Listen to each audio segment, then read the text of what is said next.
بسم اللہ الرحمن الرحیم۔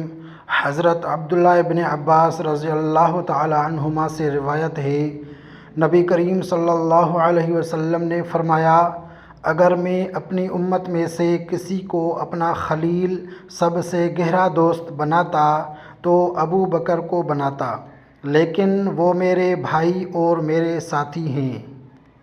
بسم اللہ الرحمن الرحیم۔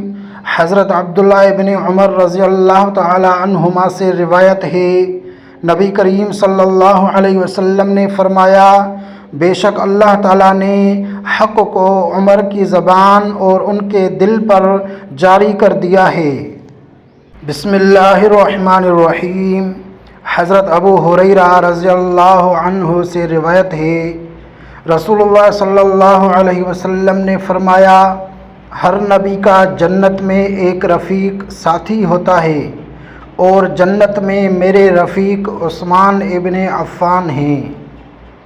بسم اللہ الرحمن الرحیم۔